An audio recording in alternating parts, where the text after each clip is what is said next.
우리 오늘 함께 보신 말씀은 요한계시록 3장 20절입니다. 요한계시록 3장 20절 말씀 우리 한 목소리로 함께 합독하시겠습니다. 볼지어다 내가 문 밖에 서서 두드리노니 누구든지 내 음성을 듣고 문을 열면 내가 그에게로 들어가 그와 더불어 먹고 그는 나와 더불어 먹으리라. 주님과 함께 일상을 거닐다라는 제목으로 말씀을 전하겠습니다. 세계 전역에서 그리스도인의 일상에 대한 관심이 아주 높아졌습니다. 그리스도인의 일상에 대해 강연하는 사람들도 많아졌고 같은 주제를 담은 책들도 많이 출판되었습니다. 일상에 관해 관심을 갖는 것은 굉장히 의미 있는 일이에요. 특별히 우리나라에선 더욱 그런 것 같습니다. 하나님을 극적인 초자연적 권능으로서만 일하시는 분으로 생각하기 때문이죠. 그래서 언제나 하나님의 역사하심이 거창하게 묘사되는 것이 듣고 싶어요. 하나님의 아주 특별한 사건에만 한정해 놓는 거죠.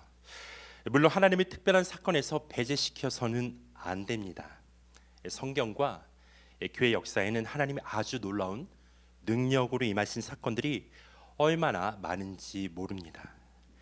그러나 동시에 하나님은 가장 단순하고 평범한 일 가운데 조용히 역사하신다는 것을 놓쳐서는 안 됩니다.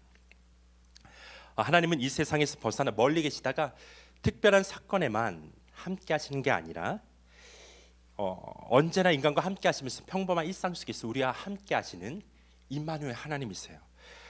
일상 가운데서 자신의 인재를 나타내시죠. 따라서 하나님이 아주 놀라운 능력으로 임하시는 굉장한 사건을 주목하는 것만큼 지극히 평범한 일상적인 삶 속에서도 하나님의 그런 은혜를 우리가 관심을 두고 관찰해야 돼요. 데살로니가후서 3장 16절에 보면 바울이 이게 발음이 안 돼요. 데살로니가 교회 교인들에게 의미 있는 축복을 말을 해요. 평강의 주께서 친히 때마다 일마다 너희에게 평강을 주시고 주께서 너희 모든 사람과 함께 하시기를 원하노라. 이 말은 데살로니가 교회 교인들을 위한 축복의 말이지만 동시에 바울의 신앙 고백이에요. 이 말 속에 바울의 신앙 고백이 나타나 있습니다. 첫째는 하나님은 모든 하나님의 백성과 늘 함께 하신다는 말이죠. 그리고 둘째는 하나님은 언제나 어떤 일을 하든지 간에 하나님께서는 백성에게 평강을 주신다라는 거예요. 하나님이 인자하실 뿐만 아니라 그분은 활동적이에요. 정적인 분이 아니에요. 우리가 그분을 인정하죠. 그분의 인재가 우리 가운데 있다라는 것은 활동하고 있다라는 거예요. 그래서 여러분 그리스도인들은 거기에 동의를 하는 그런 훈련을 해야 되는 거죠. 내 삶 속에 주관하시고 섭리하신 하나님이 활동하고 있다고 한다면 내 생각과 경험을 주님 앞에 내려놓고 동의하는 훈련. 그게 우리 기도 속에 더 많이 나타났으면 좋겠습니다. 우리의 생각들, 경험들 좀 내려놓고 침묵 가운데 하나님께서 하십니다. 동의합니다. 이것을 가지고 우리가 주님 앞에 잠잠히 머물러 있다 보면 하나님께서 우리를 변화시켜가는 그런 시간들을 경험하게 될 거예요. 바울의 이러한 고백은 하나님은 택한 사람들의 일상에 함께 하시고 은혜 베푸신다는 것을 깨닫게 해줘요. 그러므로 모든 그리스도는 때마다 일마다 함께 하시며 평강 주시는 하나님과 동행하는 삶을 살아야 된다라는 거죠. 오늘 본문은 하나님과 동행하는 삶을 하나님과 더불어 먹는 것으로 표현하고 있어요. 먹는 게 너무나 중요해요. 우리 지금도 먹는 게 너무나 중요하기 때문에 그의 백성들과 함께 먹고 싶어 하세요. 함께 식사하는 것은 화해와 애정 그리고 신뢰와 친밀함의 표시입니다. 하나님과 함께 식사하는 것은 용서, 화해 그리고 사랑의 교제가 이루어짐을 말해주고 있는 거예요. 택한 사람들의 일상에 함께 하시고 은혜 베푸신 하나님과 친밀한 교제를 나누는 것이 바로 모든 그리스도인의 삶이 되어야 함을 깨우쳐 주고 있는 거예요. 이 깨우침은 대단히 중요합니다. 많은 그리스도인들이 특별한 사건이 있을 때만 하나님을 만나려고 해요. 하나님의 능력을 힘입으려고 하고 하나님의 도움을 받으려고 합니다. 이미 하나님은 때마다 일마다 모든 택한 사람과 함께 하시며 은혜를 베풀고 계심에도 불구하고 특별한 사건에만 초점을 맞추려고 하는 거죠. 이 그리스도인의 일상에 관련된 책을 읽다가 재미난 예화가 있어서 소개합니다. 미국의 어느 마을에 큰 홍수가 났어요. 홍수가 시작되면서 한 독실한 크리스찬이 기도합니다. 하나님, 이 홍수에서 저를 지켜주십시오. 그러던 중 물이 차기 시작하여 무릎까지 오게 되었습니다.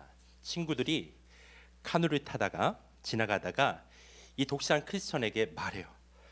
빨리 카누에 타, 내가 너를 구해줄게. 그랬더니 걱정하지 마, 하나님이 나를 지켜주실 거야. 그리고는 거절을 했습니다. 물이 점점 많아져요. 창문까지 차오르게 되는데요. 그때 모터보트가 지나갑니다. 구조대원이 빨리 여기에 타십시오. 그랬더니 이 독실한 크리스천은 아닙니다, 하나님이 저를 구조해 주실 것입니다 라고 또 거절합니다. 이제 마지막 지붕까지 물이 차오르게 되었습니다. 지붕 위에 올라가 있는 이 독실한 크리스천은 또 한 사람을 만나게 되는데 바로 헬리콥터 구조대원들이었습니다. 이 밧줄을 타고 빨리 올라오십시오 그랬는데 이 크리스천은 괜찮습니다, 하나님께서 나를 지켜주실 것입니다. 그리고는 숨을 거두고 천국에 갑니다. 그때 이 크리스천은 하나님에게 원망하면서 이렇게 이야기를 해요. 하나님이 지켜주실 것을 믿고 기도했는데 왜 저를 구해주시지 않으셨습니까? 그랬더니 하시는 하나님의 말씀이, 얘야, 내가 너에게 3번이나 카누와 모터보트, 헬리콥터까지 보내주었는데 왜 내 도움을 받지 않았느냐, 이렇게 말씀하셨다는 거죠. 여러분, 이 이야기가 전해주는 메시지와 도전이 있습니다. 하나님께서는 이미 우리 가운데 함께 하시고 우리의 평범한 일상 가운데 성령께서 역사하시고 우리의 매주의 예배를 통해 매일의 기도 생활을 통해서 함께 하시고 만나주시며 변화시켜 주심에도 불구하고 그 은혜를 우리는 소홀히 여기고 그것은 너무나 작아, 만족하지 못해, 감사하지 못하는 마음으로 그 은혜를 그냥 지나쳐 버리는 거죠. 하나님 일상에서 우리와 함께 하겠다고 약속하셨는데도 우리는 너무나 자주 특별한 곳에서 성령을 찾곤 합니다. 여러분, 모든 그리스도인은 택한 사람들의 일상에 함께 하시며 은혜 베푸신 하나님과 날마다 친밀한 교제를 나누며 살아가야 된다는 거예요. 예전에 초대교회 때 많은 사람들이 그 광야 지역으로 이제 그렇게 가요. 거기서 이제 수도원을 이제 형성하게 되는데, 수도원이 아니라 그 공동체를 이제 형성하게 되는데, 거기서 사람들이 처음에는 하나님의 은혜를 깊이 경험하는 것 같아요. 근데 대부분의 경우 어떻게 하냐면 그 은혜를 경험하고 그냥 일상에 돌아가게 되면 그 공동체 안에서 뭔가 특별한 게 없는 것 같아 하면서 그 삶이 벗어나서 나는 하나님의 특별한 은혜를 경험하기 위해서 다른 공동체로 옮겨가는 그 일들이 비일비재히 일어났다고 역사 속에 기록되어 있어요. 여러분, 정주하는 삶, 하나님께서 내게 부르신 곳에서 일상에서 그분과 함께 동행하면서 그분이 나에게 말씀하시고 나와 함께 하신다는 것을 우리는 이 자리에 정주하게 될 때 그것을 더 깊이 경험할 수 있다라는 거예요. 그런 분들이 많죠. 저도 그랬고요. 특별한 은혜를 쫓아다니는 그런 삶들. 그러나 여러분, 중요한 것은 뭐냐면 하나님은 어느 특별한 곳에만 계시는 게 아니라 우리의 평범한 일상 속에 함께 하시는 목자 되신 우리 아버지 하나님이십니다. 보세요. 오늘의 그런 본문을 보게 되면 그리스도인이 하나님과 친밀한 교제를 나누며 살기 위해서 어떻게 해야 되는지 말하고 있어요. 2가지를 말하고 있는데, 첫 번째는 하나님의 음성을 듣는 거예요. 하나님의 음성을 듣는 거. 하나님과 더불어 먹는 친밀한 교제를 나누기 위해서는 먼저 하나님의 음성을 들어야 한다라고 기록하고 있습니다. 보세요. 누구든지 내 음성을 듣고라고 그렇게 말하고 있죠.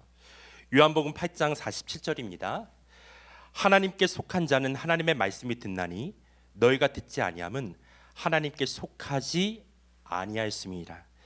하나님께 속하지 않은 사람들은 하나님의 음성을 듣지 않는 사람들이고, 하나님의 택함을 받은 사람들은 하나님의 음성을 듣는 사람임을 일깨워주고 있는 말씀이에요. 그러면 하나님의 음성은 어떻게 해야 들을 수 있을까요? 하나님의 음성을 듣기 위해서는 하나님이 말씀하시는 방법을 알아야 되는 거죠. 하나님의 음성을 듣는 삶, 누가 썼죠? 조이 도슨. 조이 도슨은 자신의 책에서 하나님이 말씀하시는 방법을 24가지로 그렇게 소개하고 있습니다. 그리고 그 24가지 방법을 크게 4부류로 나누어서 설명합니다. 첫 번째는 성경을 통해 말씀하시는 방법이에요. 이 방법에는 5가지가 있어요. 성경 읽기, 성경 듣기, 성경 강해, 성경 연구, 성경 암송입니다. 둘째는 보는 것을 통해 말씀하신다라는 거예요. 이 방법에는 9가지가 있다고 말합니다. 환상, 꿈, 천사, 글씨, 우림과 둠밈, 제비뽑기, 자연현상, 이적, 문학이에요. 세 번째는 듣는 것을 통해서 말씀하시는 방법입니다. 이 방법에도 5가지가 있다고 말해요. 직접적인 말씀, 간증, 타인의 말, 동물의 소리, 음악입니다. 네 번째는 마음을 통해서 말씀하시는 방법입니다. 이 방법에도 5가지가 있습니다. 강한 확신, 이끄심, 인상, 느낌, 평안입니다. 제가 말하고자 하는 것은 뭐냐면 도슨의 지적처럼 하나님의 말씀하시는 방법은 너무나 다양한 채널이라는 거죠. 네, 하나 한 가지로만 말씀하시지 않으세요. 어떤 방법으로 말씀하시든지 언제나 그 음성을 들을 줄 아는 그리스도인이 되어야 한다라는 거죠. 그것이 하나님과 친밀한 교제를 나누는 첫 번째 길입니다. 그리고 본문이 하나님과 친밀한 교제를 나누기 위해서 필요하다고 말하는 두 번째는 하나님의 음성에 순종하는 거예요. 하나님과 더불어 먹는 친밀한 교제를 나누기 위해서는 하나님의 음성을 들어야 할 뿐만 아니라 자기가 들은 하나님의 음성에 순종해야 한다라는 거죠. 문을 열면 이 구절이 그것을 말해주고 있다라는 거예요. 문을 열면 지금 그림이 이제 나올 텐데 홀만 헌트라는 화가가 본문의 내용으로 그림을 그렸습니다. 문을 들인 예수님의 모습이죠. 이 그림의 제목은 생명의 빛이에요. 그런데 이 헌트가 이 그림을 전시했을 때 사람들은 그 그림에서 이상한 점을 발견하게 돼요. 문 바깥쪽에 손잡이가 없었던 거죠. 사람들은 헌트가 실수로 그 손잡이를 안 그린 줄 알고 그에게 손잡이가 빠졌다는 것을 알려주었습니다. 그때 헌트는 자기가 실수로 그 손잡이를 안 그린 게 아니라 일부러 그리지 않았다라고 말해주었어요. 그리고 그 이유를 묻는 사람들에게 인간의 마음에는 바깥쪽에 손잡이가 있는 게 아니라 안쪽에 손잡이가 있기 때문에 오직 안에서만 그 문을 열 수 있다라고 그렇게 얘기해 주었습니다. 여러분 헌트의 생각처럼 인간이 하나님과 더불어 먹을 수 있는 경우는 하나님의 노크 소리를 듣고 안에서 문을 열 때예요. 폭력적인 게 아니에요. 강요하는 사랑이 아니죠. 야, 왜 안 열어 하면서 어떻게 문을 팍 차고 주님이 들어올까요? 이 자식 봐라 하면서 내 말을 무시하네. 저 같으면 그랬을 것 같아요. 무시하네. 근데 주님 끝까지 두들기고 있는 거야.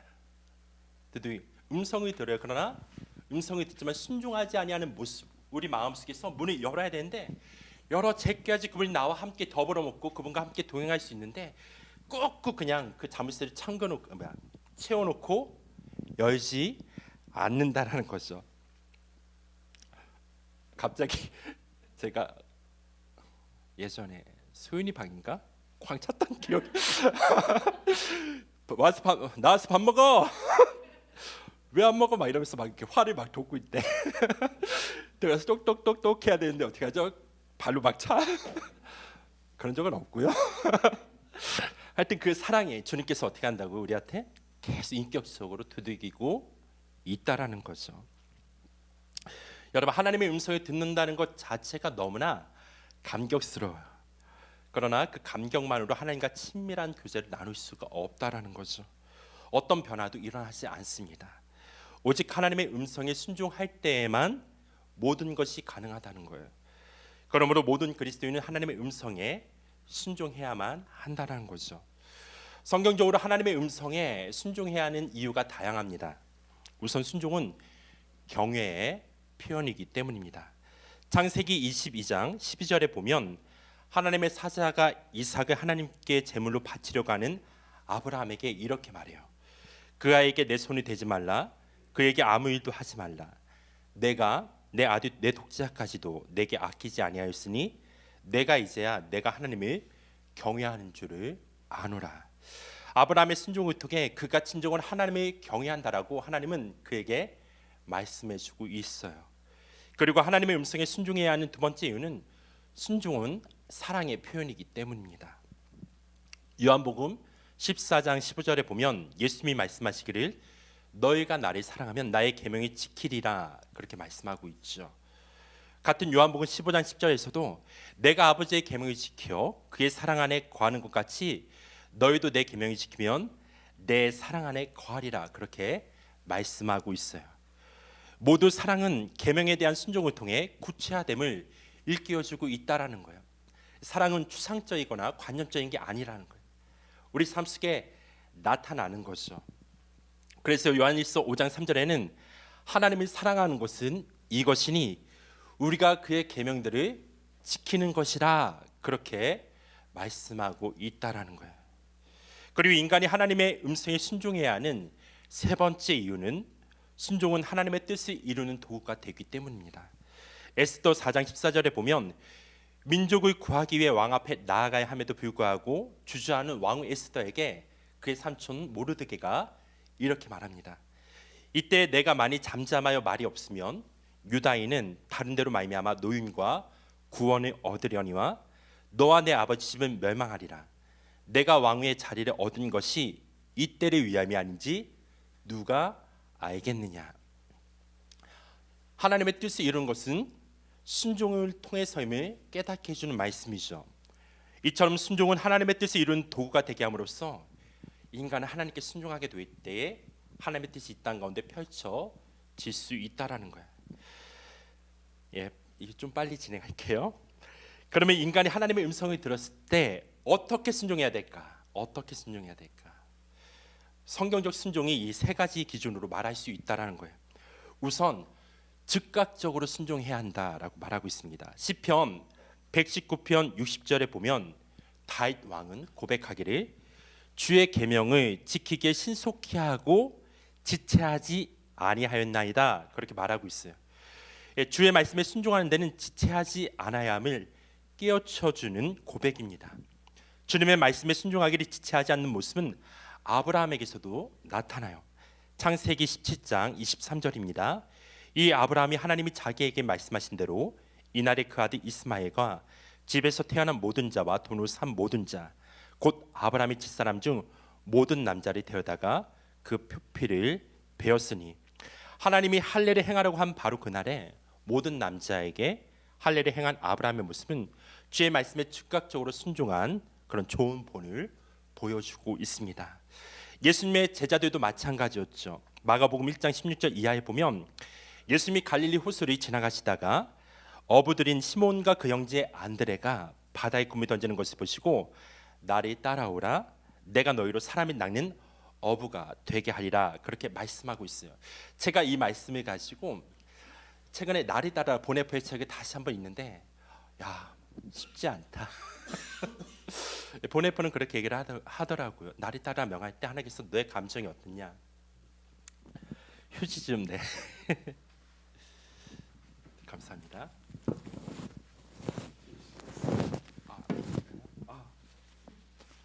강대상만 앞에 있으면 콧물이 나요.